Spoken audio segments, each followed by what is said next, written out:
आज हामी अब बिबिएस फर्स्ट इयरको प्रिन्सिपल अफ म्यानेजमेन्टको युनिट 7 लिडरसिप एन्ड मोटिभेसन अध्ययन गर्न गइरहेछौँ। यो एकदमै इम्पोर्टेन्ट च्याप्टर हो। यसबाट सधैँ नै एउटा न एउटा क्वेसन पर्छ। अब तपाईँले लिडरसिप जानिसकेपछि मोटिभेसन आफै जान्नुपर्छ क्या, आफै जान्नुहुन्छ।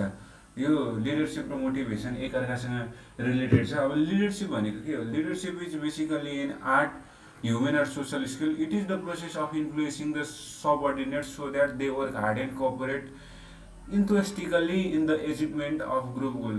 लिडरसिप भनेको आफू मातहतका कर्मचारीलाई उत्प्रेरणा दिने, उनीहरूलाई सही मार्गमा निर्देशन गर्ने कार्य हो, ताकि उनीहरूले राम्रोसँग काम गरून् र अर्गनाइजेसन गोल प्राप्त गरून्। यो डेफिनेसन लेख्न सक्नुहुन्छ। लिडरसिपको डेफिनेसनदेखि स्टार्ट गर्नुपर्छ। It is the process of influencing the subordinate so that they work hard and cooperate enthusiastically. यो डेफिनेसन लेख्नुहोस्। अनि त्यसपछि अब सेकेन्डमा हामीले के पढ्नुपर्छ भन्दाखेरि क्यारेक्टरिस्टिक्स अफ लिडरसिप। लिडरसिपका क्यारेक्टरिस्टिक्सहरू के हुन् यो यति लेख्नु है, डेफिनेसन मैले यहाँ गरिदिएको छु। लिडरसिपको क्यारेक्टरमा सबैभन्दा सुरुमा इन्टरपर्सनल इन्फ्लुएन्स छ। लिडर भनेको कस्तो हुन्छ त्यस कुरालाई इन्टरपर्सनल इन्फ्लुएन्सले जनाउँछ। यो a leader influence the behaviour and activities through incentive, motivation, reward and other way. उसले अरूलाई कसरी इन्फ्लुएन्स गर्छ भन्दाखेरि मोटिभेसन दिएर, रिवार्ड दिएर गर्छ। इन्टरपर्सनल इन्फ्लुएन्समा यो आउँछ। अनि सेकेन्डमा लिडर्स एन्ड फलोवर्स भनेको छ। अनि लिडर्स र फलोवर्स बिच क्लोज रिलेसनसिप हुन्छ। फलोवरले के गर्छन्? लिडरले जे भन्छन् त्यही कुरा फलो गर्छन्। यदि लिडरमा अनेस्टी छ, यदि लिडरमा राम्रो किसिमको व्यवहार छ भने फलोवरले पनि त्यस्तै किसिमको व्यवहारहरू देखाउँछन्। Likewise the employer impress the leader through the performance and behaviour. त्यसै गरी फलोवरले के गर्छन् भन्दाखेरि लिडरलाई आफ्नो पर्फर्मेन्सदेखि इन्फ्लुएन्स गर्ने गर्दछन्, पर्फर्मेन्सदेखि खुसी पार्ने गर्दछन्। 3 नम्बरमा भनेको छ common goal. An organisation has common goal to achieve. सबै अर्गनाइजेसनको एउटै उद्देश्य प्राप्त गर्ने हुन्छ। उनीहरूको सोच भनेको एउटै फिक्स गोल पाउने हुन्छ। Hence the efforts of both the leader and followers should be directed toward achieving it. त्यसकारण लिडर र फलोवर दुवैजनाको कमन गोल एचिभ गर्नेतिर हुनुपर्छ। अनि त्यसपछि 4 नम्बरमा कन्टिन्युस प्रोसेस भनेको छ। लिडरसिप इज कन्टिन्युस प्रोसेस क्या। जबसम्म म्यानेजमेन्ट रहन्छ, जबसम्म अर्गनाइजेसन रहिरहन्छ नि, तबसम्म चाहिँ लिडरसिप हुन्छ। र लिडरले थाके पनि इन्करेज गर्छ, मोटिभेट गर्छ, इन्फ्लुएन्स गर्छ सबअर्डिनेट्सहरूलाई, ताकि तिनीहरूले अर्गनाइजेसनको गोल राम्रोसँग प्राप्त गरोस्, तिनीहरू अझ बढी कमिटेड हुन्। अनि त्यसपछि सिचुएसन बेस हुन्छ। लिडरसिप भनेको सिचुएसन बेस हुन्छ। अब सिचुएसन भनेको अर्गनाइजेसनमा धेरै खालको हुन्छ। कहिले अब विभिन्न किसिमको समस्याहरू आइराखेको हुन्छ, अनि लिडरले चाहिँ त्यो सिचुएसनलाई हेरेर समस्या समाधान गर्नुपर्छ। अब यो चाहिँ हो क्यारेक्टरिस्टिक्स अफ लिडरसिप। यो त्यस्तो इम्पोर्टेन्ट छैन होइन फिचर्स। मेन इम्पोर्टेन्ट भनेको चाहिँ लिडरसिप फङ्सन क्या। अब लिडरसिपले के गर्छ? एउटा भनेको गोल डिटर्मिनेसन एन्ड डाइरेक्सन, अनि अर्को भनेको resource planning and allocation, promote participative decision.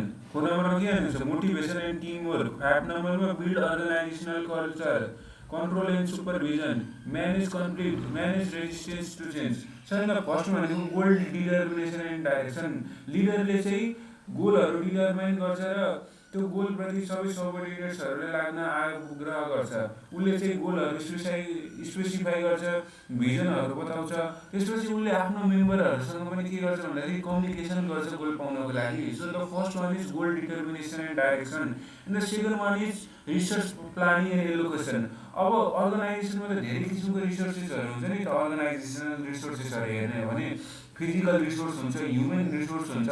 अब यसको इफेक्टिभ म्यानेजमेन्ट चाहिँ कसले गर्छ भन्दाखेरि लिडरले। त्यसकारण लिडरसिप भएको मान्छेले राम्रोसँग रिसोर्सहरू प्लानिङ गर्न सक्छ, त्यो रिसोर्सेसहरूको एलोकेसन राम्रोसँग गर्न सक्छ। इन्भाइरोमेन्ट अनुसार अब हाल्नुपर्छ नि त रिसोर्स भनेको। अनि थर्डमा हाम्रो के छ? Promote participative decision. अब लिडरले चाहिँ अर्गनाइजेसनमा नम्बर अफ डिसिजन बनाउँछ, जस्तै प्रोडक्ट सम्बन्धी डिसिजन, अनि मार्केटको डिसिजन, फङ्सनको डिसिजन बनाउँछ। अनि त्यसपछि उसले डिसिजन मेकिङ प्रोसेसलाई पनि लिड गर्नुपर्छ होइन। लिडर्सले भनेको उसले इनिसिएट गर्नुपर्छ। लोवर लेभल र मिडल लेभलका इम्प्लोइहरू पनि त्यो डिसिजन मेकिङ प्रोसेसमा पार्टिसिपेट भएका छन् कि छैनन् भनेर। यसले चाहिँ के हुन्छ भन्दाखेरि अर्गनाइजेसनमा मोटिभेसन र कमिटमेन्ट बढ्छ। त्यसकारण उसले के गर्छ भन्दाखेरि प्रमोट पार्टिसिपेटिभ डिसिजन गर्छ। उसले सबै इम्प्लोइहरू डिसिजनमा भाग लिएको छन् कि छैन त्यो कुरा निर्धारण गर्छ। अर्को भनेको चाहिँ मोटिभेसन एन्ड टिमवर्क। लिडरले भनेको अर्गनाइजेसनलाई अप्ठ्यारो परेको बेला, समस्या परेको बेला उत्प्रेरणा दिने गर्दछ। त्यस्तो बेला टिमवर्क गर्नुपर्छ। सबै मेम्बर्सहरूलाई एकजुट बनाउने कार्य चाहिँ कसले गर्छ? लिडरले गर्छ। त्यसकारण यो फङ्सन अफ लिडरसिप हो। अनि लिडरसिप भएकै कारणले गर्दाखेरि हाम्रो के हुन्छ? अर्गनाइजेसनल कल्चर र इथिकल प्र्याक्टिस बन्ने गर्दछ। अब यसो हेर्ने हो भने त अर्गनाइजेसन त एकदम भेग हुन्छ। त्यहाँ डिफ्रेन्ट किसिमको आइडियोलोजिस हुन्छ, डिफ्रेन्ट सिम्बल्स हुन्छ, डिफ्रेन्ट कोर भ्यालु हुन्छ कि हुँदैन। अनि त्यसै गरी अर्गनाइजेसनभित्रको इम्प्लोइहरूको बिहेभियर पनि फरक फरक हुनसक्छ। त्यसकारण लिडरसिपले चाहिँ के गर्छ भन्दाखेरि अर्गनाइजेसनल कल्चर र इथिकल प्र्याक्टिस निर्धारण बनाउनको लागि सहयोग गर्दछ। लिडरसिपले कन्ट्रोल र सुपरभिजन पनि दिन्छ। अब कुनै इम्प्लोइहरू अर्गनाइजेसनले तोकेको सीमाभन्दा बाहिर गइराखेका हुन्छन्, डिसिप्लिन हुँदैनन्, अनि त्यस्तो इम्प्लोइहरूलाई कन्ट्रोल गर्ने केले हो? लिडरसिपले हो। अनि सुपरभिजन पनि दिन्छ। सुपरभिजन भनेको अप्ठ्यारो परेको स्थितिमा सही बाटो देखाउने। सुपरभिजन भनेको स्ट्यान्डर्डहरू सेट गर्ने अनि एक्चुअल पर्फर्मेन्सलाई मेजर गर्ने अनि त्यसपछि टेकिङ करेक्ट एक्सन हो क्या सुपरभिजन भनेको। र कन्ट्रोल र सुपरभिजन पनि लिडरसिपले हुन्छ। अब म्यानेज कन्फ्लिक्ट। अर्गनाइजेसनमा विभिन्न कारणले गर्दाखेरि समस्या उत्पादन भइराखेको हुन्छ होइन। त्यहाँनिर झैझगडा, दुईवटा सबअर्डिनेट बिच काम गर्ने सिलसिलामा झैझगडा त भइहाल्छ नि। हो, यसलाई म्यानेज गर्ने काम पनि कसको भन्दाखेरि लिडरसिपले। त्यसकारण फङ्सन अफ लिडरसिपमा यो पनि आयो। लिडरले चाहिँ जहिले पनि के भन्छ? दुईवटा अर्गनाइजेसनल युनिट अथवा दुईवटा सबअर्डिनेट्स बिच कोअर्डिनेसन हुनुपर्छ भन्ने कुरामा जोड दिन्छ नि त। 8 नम्बरमा म्यानेज रेजिस्टेन्स टु चेन्ज। अब अर्गनाइजेसनको इन्भाइरोमेन्टलाई हेर्ने हो भने यो एकदम डाइनामिक हुन्छ नि त होइन। अनि मेन कुरा त के हो? अर्गनाइजेसन इन्भाइरोमेन्ट अनुसार चल्नुपर्छ। तर कतिपय इम्प्लोइहरू चाहिँ अर्गनाइजेसनलाई इन्भाइरोमेन्ट अनुसार चलाउन खोज्दैनन्, उनीहरू इन्भाइरोमेन्ट अनुसार आफूलाई ढाल्न खोज्दैनन् होइन। त्यस्तो अवस्थामा इन्भाइरोमेन्टले कस्तो कस्तो चेन्ज ल्याउने भनेको हुन्छ होइन, त्यस्तै चेन्ज गर्नु पर्यो नि। तर धेरै चाहिँ यो चेन्जको विरुद्धमा हुन्छन्, उनीहरू रेजिस्ट गर्न खोज्छन्। त्यसकारण तिनीहरूलाई म्यानेज गर्ने काम पनि कसको? लिडरसिपले। अनि represent the organisation, better coordination, providing future guidance, empowering. अनि अर्को हाम्रो चाहिँ styles of leadership. Styles of लिडरसिपमा फर्स्टमा छ अटोक्रेटिभ। अटोक्रेटिभ भनेको एकतन्त्रीय हो है, एकतन्त्रीय हो। एकतन्त्रीय भनेको in autocratic leadership style the leadership make decision without taking input from others. एकलौटी तरिकाले क्या, यो चाहिँ एकदम तानाशाही भन्ने शब्द छ नि नेपालीमा। तानाशाही, कुर, निरङ्कुश भन्छ क्या। अब यो अटोक्रेटिभ नेपालमा शब्दै नकारात्मक छ। त्यसकारण अटोक्रेटिभ लिडरसिप स्टाइललाई त्यस्तो राम्रो मान्दैन विश्वभरि नै। यहाँ के भनेको छ? हुन त अब कोही डिसिजन होला होइन, डिसिप्लिन एकदम स्ट्रिक्ट होला, इफिसियन्सी होला। अब जस्तै अटोक्रेटिक लिडरसिपलाई बुझ्ने हो भने हामीले नर्थ कोरियालाई हेर्न सक्छौँ। त्यहाँनिर किम जोङ भन्ने शासक छ, ऊ एकदमै तानाशाही भनेर संसारभर चिनिएको छ। अब त्यहाँनिर त्यही भएर नर्थ कोरियन पिपुलहरू एकदम स्ट्रिक्ट डिसिप्लिन छन्। उनीहरू आफ्नो देशबाट भागेर जान पनि सक्दैनन्। सो अटोक्रेटिक लिडरसिपको त्यस्तो धेरै एडभान्टेज त देखाउँदैन। In autocratic leadership style the leader make decision without taking input from other लेखिदिनु। यो आइराखेको छ अटोक्रेटिक लिडरसिप स्टाइल। अनि त्यसपछि अरू leader describe the leadership style भनेर क्वेसन सोधेको थियो। अब डिसएडभान्टेज के हुन्छ? लो मोटिभेसन। अब इम्प्लोइलाई मोटिभेसनै हुँदैन, किनभने उनीहरूको केही कुरै सुन्दैन लिडरले, आफै मात्रै डिसिजन बनाउँछ। अनि कहाँ हुन्छ त? अनि यो वान साइडेड भइसकेपछि पुरै बाइस्ड हुन्छ, अरूको कुरा नसुन्ने, आफ्नै मात्रै कुरा ठिक भन्ने हो भने त कहाँ त्यो सही हो त? अनि not suitable for capable employee. यदि सक्षम इम्प्लोइ छ, यदि पढेको इम्प्लोइ छ होइन, धेरै नै अनुभवी इम्प्लोइ छ भने उसलाई उसको अनुसार काम गर्न दिनुपर्छ नि। आफूले उसलाई कन्ट्रोल गर्न भनेर अघि बढ्नु हुँदैन। त्यसकारण not suitable for capable employee, lack of creativity. एकजनामा मात्रै निहित हुने भएको कारणले गर्दाखेरि यहाँनिर क्रिएटिभिटी भन्ने कुरै हुँदैन। अनि सेकेन्डमा हाम्रो छ डेमोक्रेटिक लिडरसिप स्टाइल। डेमोक्रेटिभ, अब डेमोक्रेसी भनेको के हो? प्रजातन्त्र हो नि। प्रजातन्त्र भनेको के हो? जनताद्वारा चुनिएका जनप्रतिनिधिबाट शासन सत्ता स्थापना गर्ने भन्छ है। यो जस्ट भनिदिएको मात्रै, यो चाहिँदैन हामीले प्रजातन्त्र। तर यसमा भनेको चाहिँ जनताले को कुरा सुनिन्छ नि त, होइन? त्यही हो क्या, यहाँ सबै मान्छेको कुरा सुन्नेलाई चाहिँ हामी डेमोक्रेटिक भन्छौँ।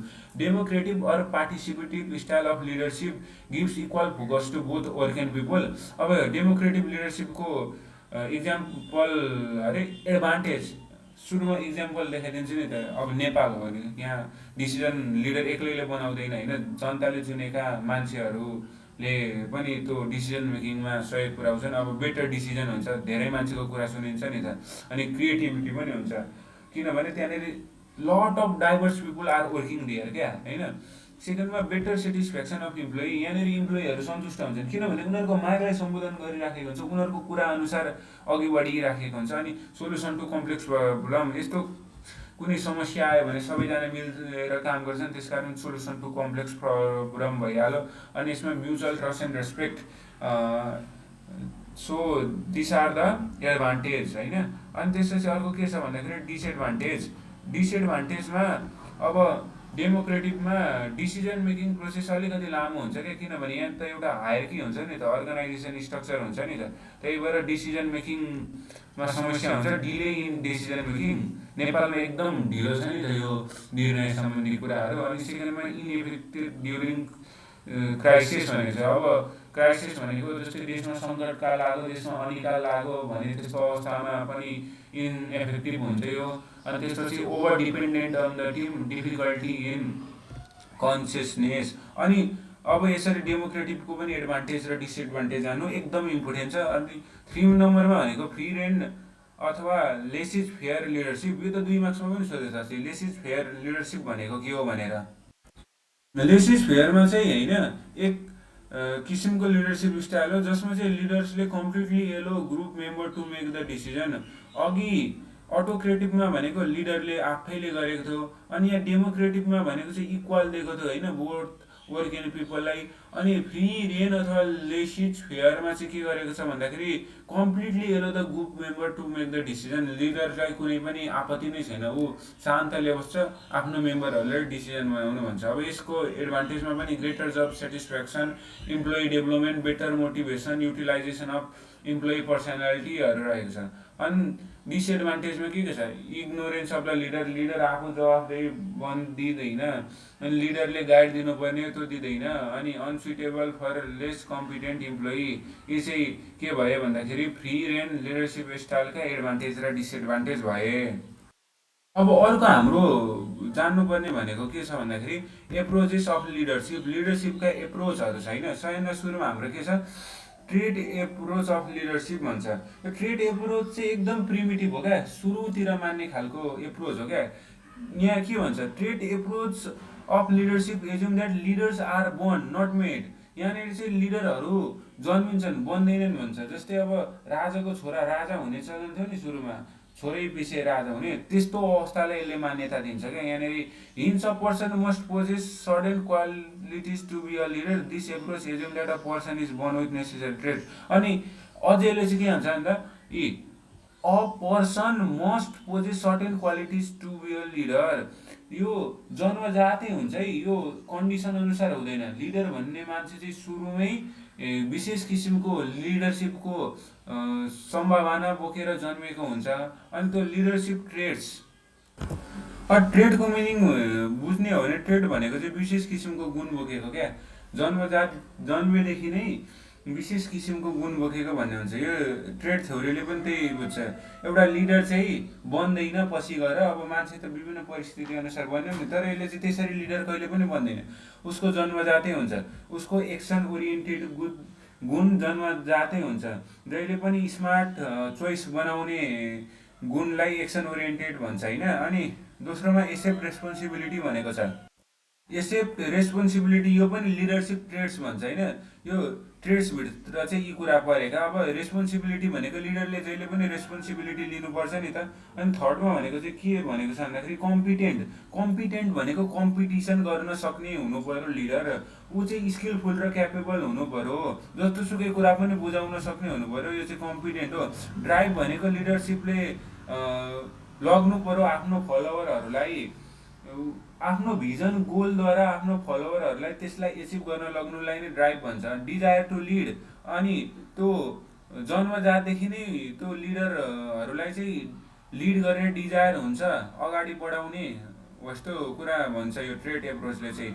अनेस्टी एन्ड इन्टेग्रिटी भनेको, अनेस्टी भनेको झुट नभएको, सिधा भएको, सत्य भएको हुन्छ लिडर। अनि सेल्फ कन्फिडेन्स, लिडरमा चाहिँ सेल्फ कन्फिडेन्स हुन्छ। इन्टेलिजेन्स, जब रिलिभेन्ट नलेज, इन्टरपर्सनल स्किल, आफ्नै व्यक्तिगत विभिन्न किसिमको स्किलहरू हुन्छ। करेज भनेको साहस, ट्रस्ट वर्थीनेस भनेको विश्वास गर्न योग्य। अनि लास्टमा चाहिँ के छ, decisiveness. Great leaders are capable of taking bold decision, क्या बोल्ड डिसिजन लिनलाई डिसिप्लिनेस भन्छ। अब ट्रेड एप्रोचले खासै त्यस्तो धेरै कन्ट्रिब्युसन त दिएको छैन होइन। अब बिहेभियर एप्रोच अफ लिडरसिप छ, यो चाहिँ दोस्रो एप्रोच हो। अब बिहेभियर भनेको के हो, व्यवहार हो। यसले पनि त्यही भन्छ, लिडरसिप भनेको चाहिँ लिडरको व्यवहारमा निर्धारित हुन्छ है भनेर भन्छ। Leadership style of behaviour style of leadership is based on the assumption that effective leadership is the result of एक्सेप्टिक role behaviour of leaders. Effective leadership अर्थात् कुशल लिडरसिप चाहिँ लिडरहरूको इफेक्टिभ रोलमा उनीहरूको व्यवहार कुशल छ भने उनीहरूले दिने लिडरसिप पनि कुशल हुन्छ भन्छ। द इम्पोर्टेन्ट थ्योरिज इन्क्लुड, अब यसभित्र एक दुईवटा स्टडिज गरेको छ होइन बिहेभियर एप्रोचलाई प्रुभ गर्ने। एउटा भनेको मिसिगन स्टडिज गरेको थियो, यो मिसिगन भन्ने ठाउँमा गरेको, ओहायो स्टडिज गरेको थियो, अनि म्यानेजरियल ग्रिड स्टडिज गरेको थियो। अब मिसिगन स्टडीले के थाहा पायो, the Michigan study identify two basic type of leadership behaviour, they were job centre and employee centre. लिडरसिपको व्यवहार चाहिँ दुई किसिमको थियो अरे लिडरहरूको, एउटा चाहिँ होइन, एउटा चाहिँ कामतिर केन्द्रित भएको, अर्को चाहिँ लेबरहरूतिर क्या त्यो काम गर्ने मान्छेतर्फ केन्द्रित भएको थियो। अनि इक्जाममा behaviour approach to leadership explain गर्नु भन्छ होइन। बिहेभियर को एक्सप्लेन गर्नका लागि यो लेखिदिनु, behaviour style of leadership is the based on the assumption that effective leadership is the result of effective role of leaders लेखिदिने, यति डेफिनेसन लेख्नु। अनि यसभित्र एक दुईवटा स्टडिज गरेको भनेर भनिदिनु, द मिसिगन स्टडिज अनि the Ohio studies. The Ohio state studies was related to behaviour leadership. The result of this study so to critical characteristics of leadership. एउटा भनेको इनिसिएटिङ स्ट्रक्चर अरे, अर्को भनेको कन्सिडरेसन अरे। यो चाहिँ सिम्पली अलिकति मेमोराइज गर्नुपर्छ, तपाईँले कन्ठ गरे जस्तो गर्नुपर्छ। इनिसिएटिङ स्ट्रक्चर र कन्सिडरेसन भनेको छ।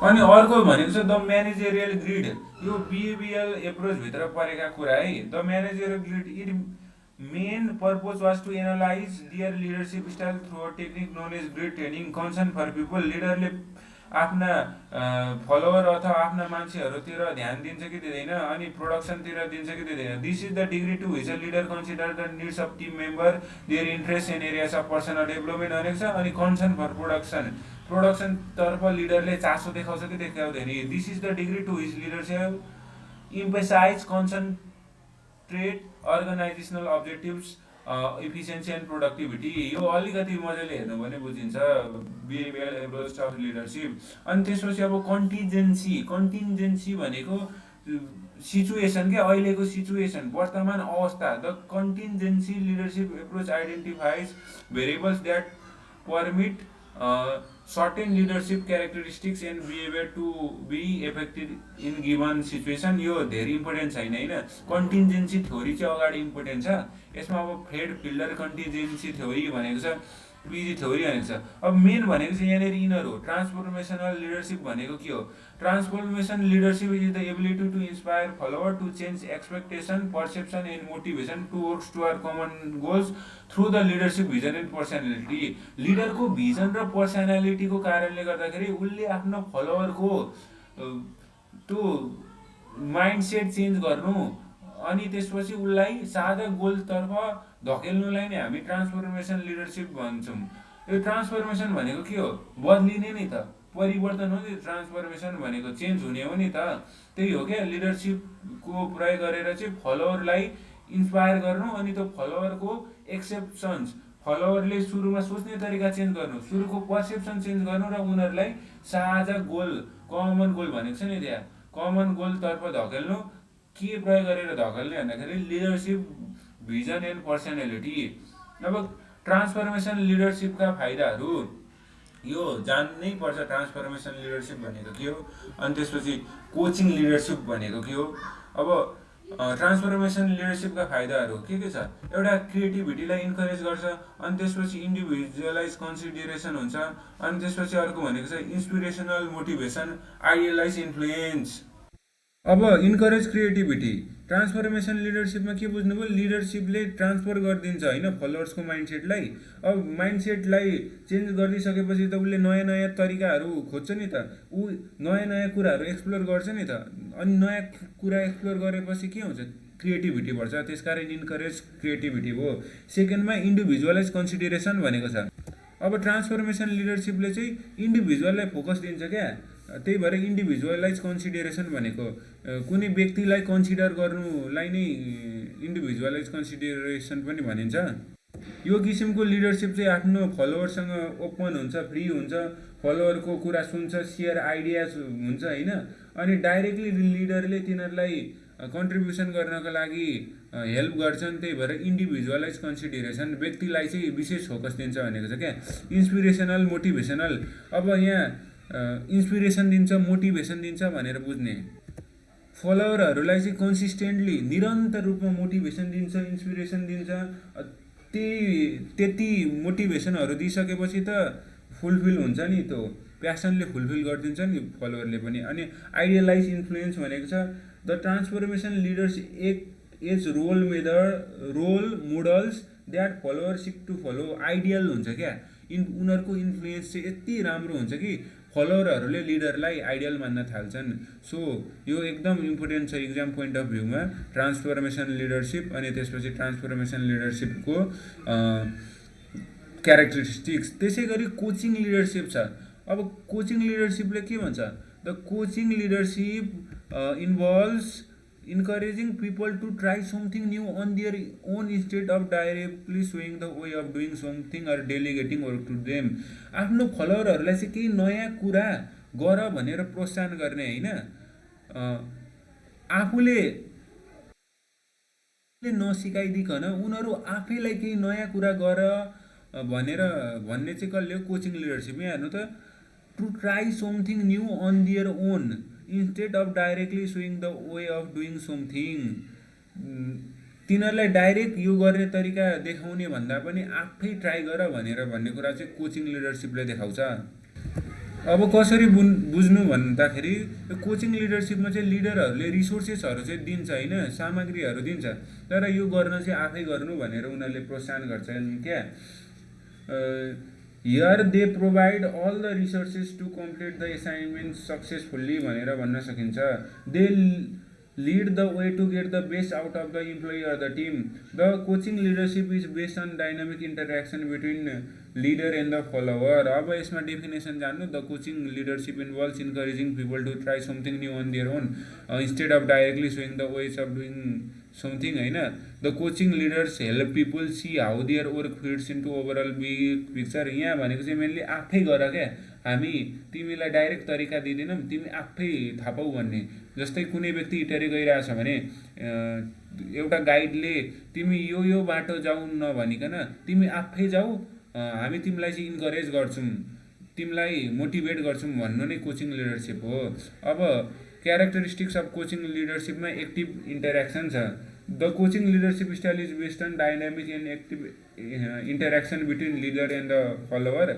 It involves the sharing of information and ideas. यहाँनिर अब डाइरेक्ट सबै कुरा त भनिदिँदैन नि त, त्यही कुरा पढेको थियौँ अघि हामी, सबै कुरा भन्दिनँ भनेर। तर यहाँनिर इन्टरेक्सन चाहिँ हुन्छ होइन, इन्टरेक्सन चाहिँ भइरहन्छ, सेयर आइडिया गर्छ, तर त्यो आइडिया उसलाई अगाडि बढाउनको लागि। अनि त्यसपछि partnership and collaboration. The coaching leadership style is based on partnership and collaboration between the leader and the follower. It replace hierarchy, command and control by collaboration and creativity. Partnership र collaboration हुन्छ। यहाँनिर अर्गनाइजेसनको जुन तह हुन्छ, जुन ठुलो सानो तह, त्यहाँ त्यस्तो हुँदैन भनेको छ। अनि त्यसपछि कन्टिन्युस इम्प्रुभमेन्ट भनेको यसले चाहिँ निरन्तर इम्प्रुभ होस्, निरन्तर सकारात्मक चेन्ज होस् भनेर भन्छ। अनि त्यसपछि सेल्फ एफोर्ट हो नि, कोचिङ लिडरसिपमा लिडर्सले त डाइरेक्ट भनिदिँदैन, आफै थाहा पाउनुपर्ने भनेको छ नि त। त्यही भएर सेल्फ एफोर्ट यसको क्यारेक्टरिस्टिक्समा पर्यो। अनि च्यालेन्जिङ एसाइनमेन्ट, अनि यहाँनिर सबै कुरा आफै गर्नुपर्छ त। लिडरले त मोटिभेट मात्रै त गरिदिन्छ, डाइरेक्टली तरिकै देखाइदिएन भनेपछि सबै कुरा च्यालेन्जिङ त हुन्छ नि। त्यही भएर यो च्यालेन्जिङ एसाइनमेन्ट पनि यसको के हो भन्दाखेरि क्यारेक्टरिस्टिक्स हो। अनि त्यसपछि अर्को छ इन्टरप्रेन्युअल लिडरसिप। कोचिङ लिडरसिप बुझ्नु होला। Entrepreneurial leadership may be define as organising a group of people to achieve a common goal using proactive entrepreneurial behaviour. छैन, सुरुमा इन्टरप्रेनर भनेको के हो तपाईँ बुझ्नु।